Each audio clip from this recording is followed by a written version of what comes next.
बांके बिहारी लाल की जय, राधिका रानी की जय, वृंदावन धाम की जय। जय जय श्री राधे। आप सभी को राधे राधे। अभी कार्तिक का बड़ा ही पावन मास प्रारंभ होने वाला है, जिसका प्रारंभ ही एक जैसे शरद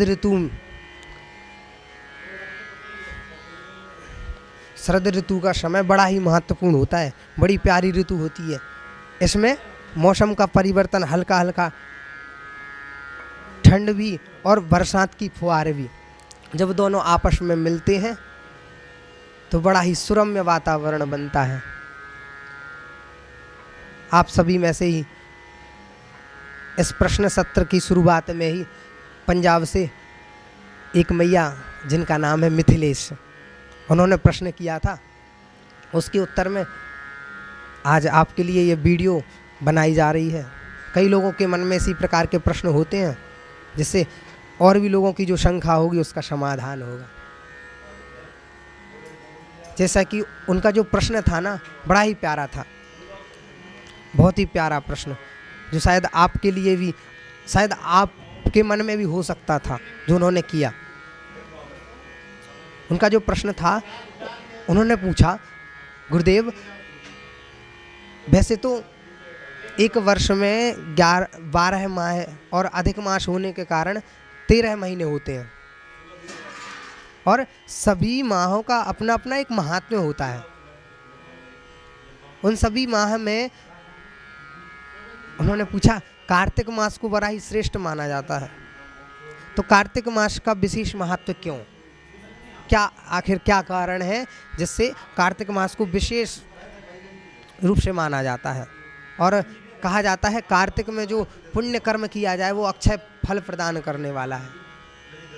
तो उनके इस प्रश्न में ये आपके मन में जरूर आया होगा प्रश्न, बड़ा ही प्यारा प्रश्न उन्होंने पूछा।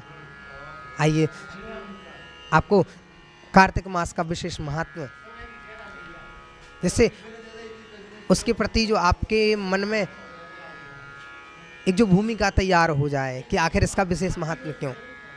सर्वप्रथम देखिए, किसी भी माह को हम समझें तो माह दिन के अनुसार 30 दिन का माह होता है, तो 30 दिन में प्रत्येक दिन का एक अपना अपना महात्म्य होता है। कार्तिक माह का प्रारंभ ही शरद ऋतु की पूर्णिमा, आश्विन पूर्णिमा से ही होता है, और उस पूर्णिमा का चंद्रमा और सभी रात्रियों में, वैसे तो पूर्णिमा माह के अनुसार प्रत्येक माह की अपनी अपनी एक पूर्णिमा होती है, मास पूर्णमासी कहा जाता है, सबका अपना अपना एक विशेष महात्म होता है। लेकिन आश्विन मास की ये जो शरद ऋतु की पूर्णिमा है,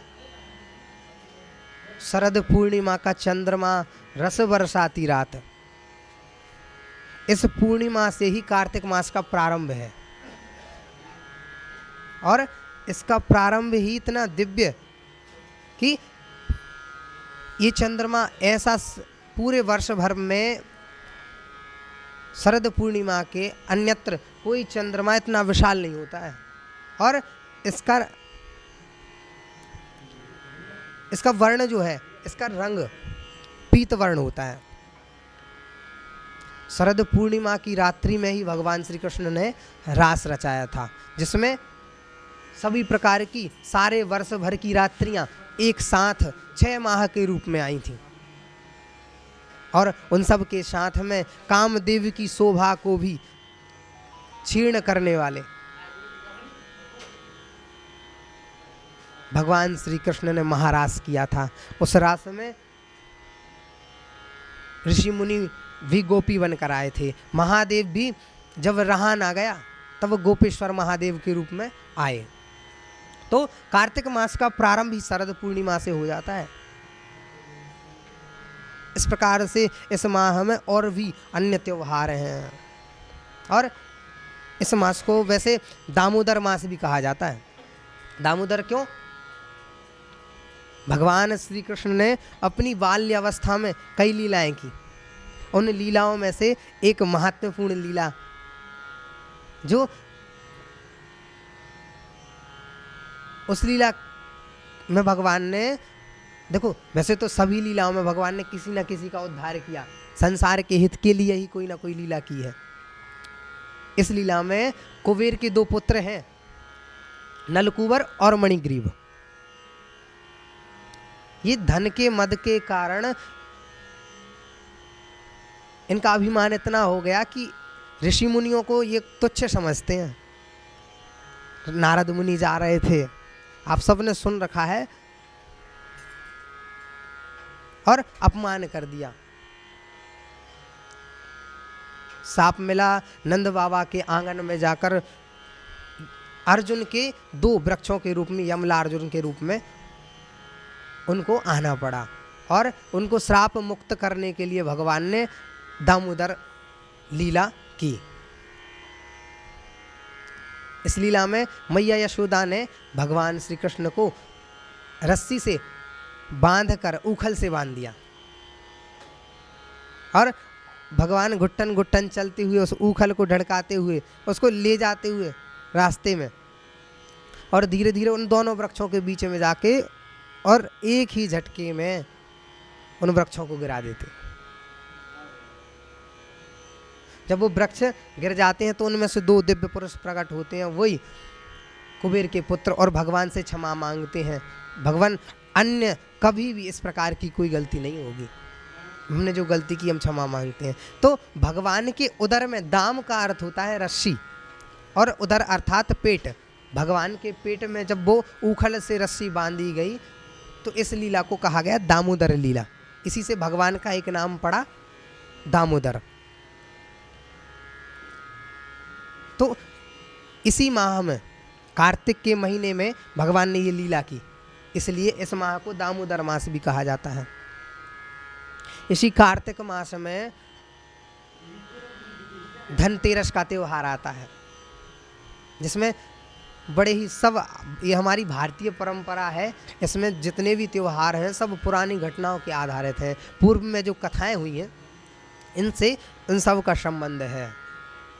तो जब समुद्र मंथन हुआ, उस समुद्र मंथन में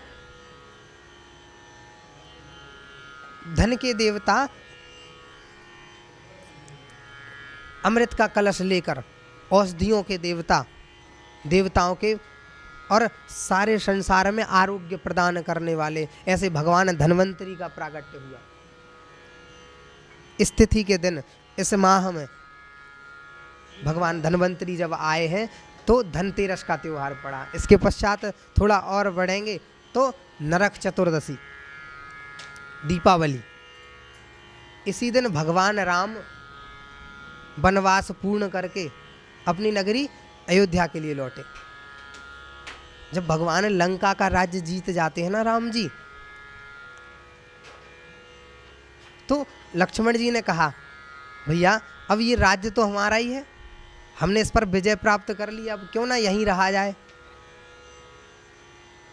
भगवान ने कहा, लक्ष्मण बात तो तुम्हारी ठीक है, अच्छा है तुम जो कह रहे हो, बात ठीक है कि ये राज्य हमारा ही है, हमने रावण पर विजय प्राप्त की है, किंतु जो जन्मभूमि होती है ना वो स्वर्ग से भी बड़ी होती है। भगवान ने कहा, यद्यपि स्वर्णमयीं लंकाम नामम रोचते लक्ष्मण, जननी जन्मभूमिश्च स्वर्गादपि गरीयसी। वैसे तो ये लंका स्वर्ण की है और बड़ी प्यारी है, लेकिन मुझे अच्छी नहीं लगती। क्यों? जननी जन्मभूमिश्च स्वर्गादपि गरीयसी। जो जन्मभूमि होती है उसका महत्व स्वर्ग से भी अधिक होता है। ऐसे भगवान ने फिर अयोध्या के लिए प्रस्थान किया। अयोध्या में जाकर उनका आने की जब सूचना भरत जी को हनुमान जी के माध्यम से प्राप्त हुई और सभी नगरवासियों को जब प्राप्त हुई, तो सब नगरवासियों ने बड़े ही उत्सुकता से भगवान का स्वागत किया। दीप मालिकाएं और भी सभी प्रकार की गौरोचन चंदन इत्यादि की धूम मचाते हुए बढ़िया भगवान का स्वागत किया, और भगवान आए हैं। इसी से दीपों को प्रज्वलित करने के कारण दीपावली का त्यौहार। फिर भगवान गोवर्धन नाथ की पूजा आती है। भगवान अब भारतीय पद्धति में जगह जगह, वैसे तो सभी जगह जहाँ जहाँ गाय का गोबर उपलब्ध है वहाँ पर गोवर्धन की प्रतिमा बनाई जाती है। गोबर के द्वारा गौमय वो गोवर्धन नाथ की प्रतिमा बनाई जाती है और उस दिन गोवर्धन की पूजा होती है। इसी मास में भगवान ने गोवर्धन धारण किया था। 7 कोस गिरिराज बपू और 7 वर्ष के श्याम, 7 दिना कर पे धर्यो पायो गिरधर नाम। इसी माह में भगवान ने दूसरा नाम गिरधर के नाम से, गिरिवर धारण करने के कारण भगवान का नाम पड़ा गिरधर।